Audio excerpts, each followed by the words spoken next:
Genesis chapter 32. Jacob prepares to meet Esau. Jacob also went on his way, and the angels of God met him. When Jacob saw them, he said, "This is the camp of God."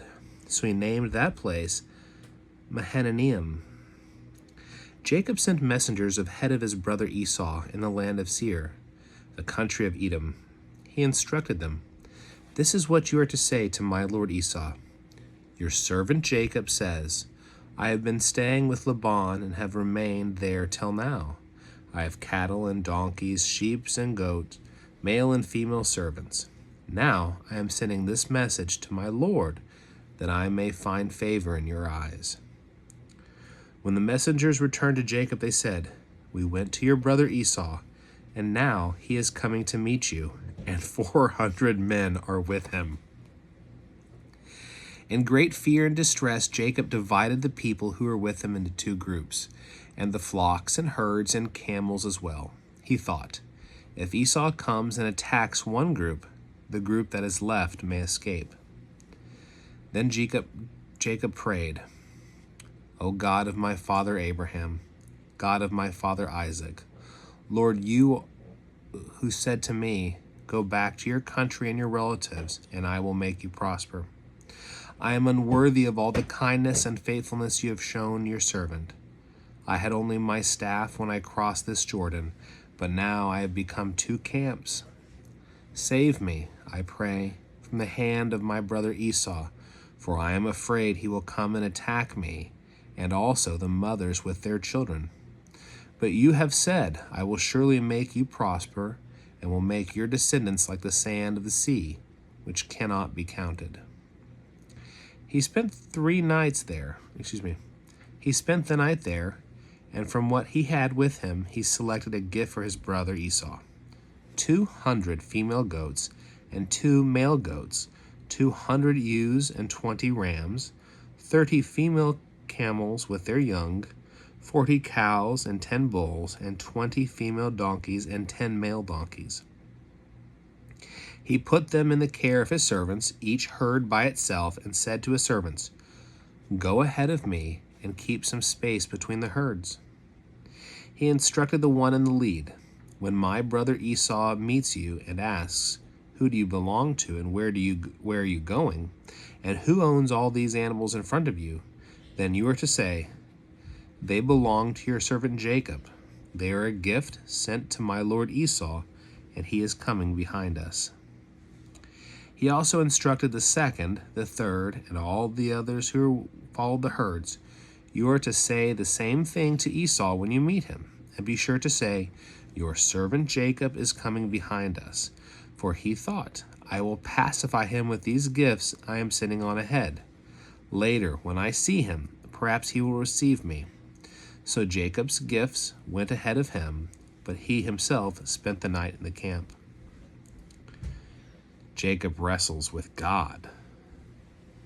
That night Jacob got up and took his 2 wives, his 2 female servants, and his 11 sons, and crossed the ford of the Jabbok. After he had sent them across the stream, he sent over all his possessions. So Jacob was left alone, and a man wrestled with him till daybreak. When the man saw that he could not overpower him, he touched the socket of Jacob's hip, so that his hip was wrenched, and wrestled with the man. Then the man said, "Let me go, for it is daybreak." But Jacob replied, "I will not let you go unless you bless me."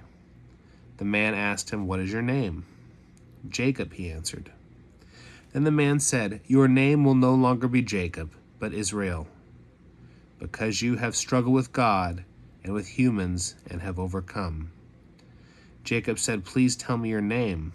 But he replied, "Why do you ask my name?" Then he blessed him there.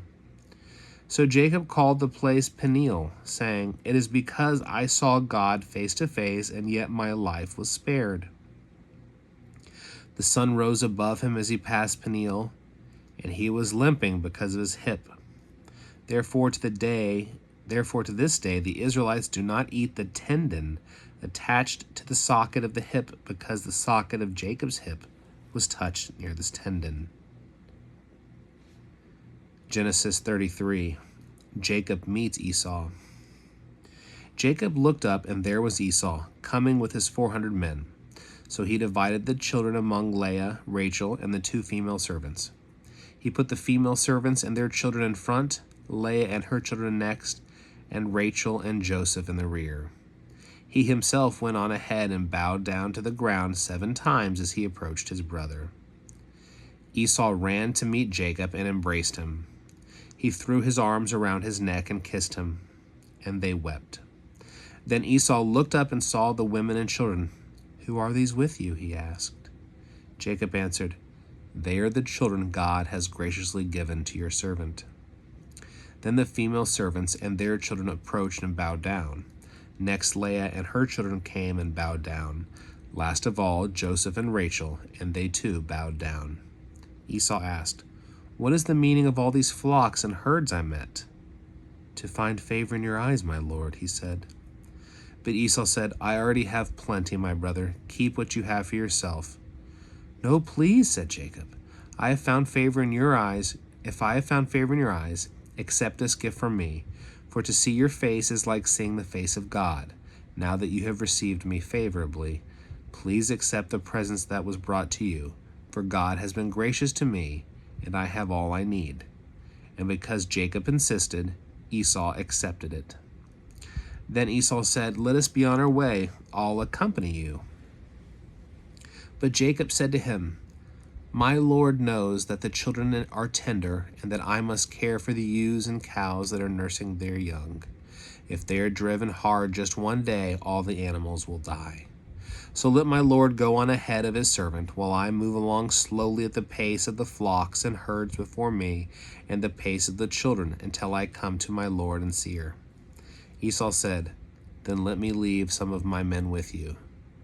"But why do that?" Jacob asked. "Just let me find favor in the eyes of my Lord." So that day Esau started on his way back to Seir. Jacob, however, went to Succoth, where he built a place for himself and made shelters for his livestock. That is why the place is called Succoth.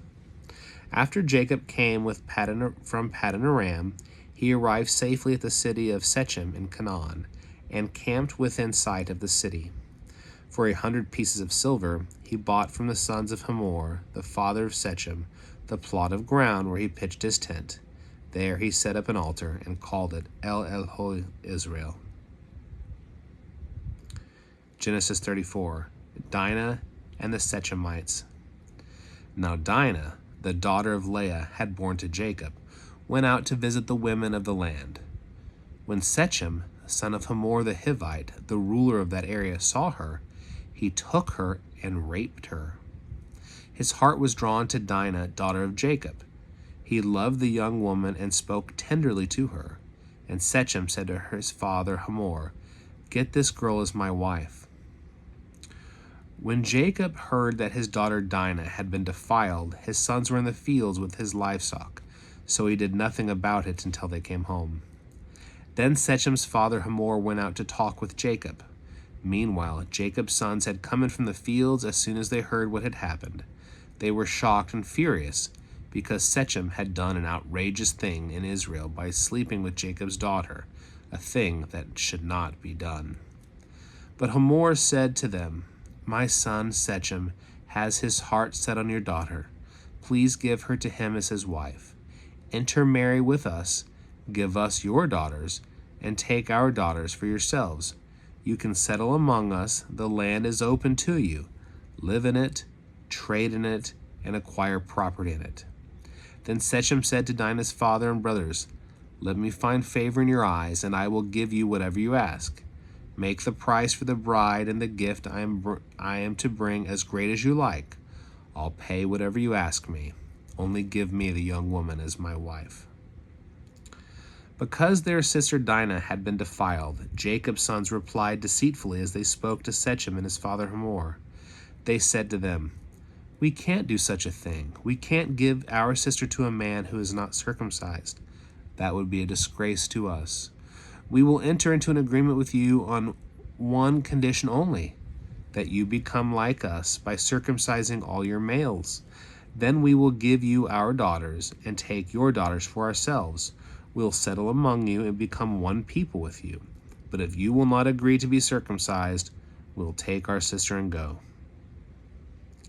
Their proposal seemed good to Hamor and his son Shechem. The young man, who was the most honored of all his father's family, lost no time in doing what they said, because he was delighted with Jacob's daughter. So Hamor and his son Shechem went to the gate of their city to speak to the men of their city. "These men are friendly toward us," they said. "Let them live in our land and trade in it. The land has plenty of room for them. We can marry their daughters, and they can marry ours." But the men agreed to live with us as one people only on the condition that our males be circumcised as they themselves are. "Won't their livestock, their property, and all their other animals become ours? So let us agree to their terms, and they will settle among us." All the men who went out of the city gate agreed with Hamor and his son Shechem, and every male in the city was circumcised. 3 days later, while all of them were still in pain, 2 of Jacob's sons, Simeon and Levi, Dinah's brothers, took their swords and attacked the unsuspecting city, killing every male. They put Hamor and his son Shechem to the sword, and took Dinah from Shechem's house and left. The sons of Jacob came upon the dead bodies and looted the city where their sister had been defiled. They seized their flocks and herds and donkeys and everything else of theirs in the city and out in the fields. They carried off all their wealth and their women and children, taking as plunder everything in their houses. Then Jacob said to Simeon and Levi, "You have brought trouble on me by making me obnoxious to the Canaanites and Perizzites, the people living in this land. We are few in number, and if they join forces against me and attack me, I and my household will be destroyed." But they replied, "Should he have treated our sister like a prostitute?"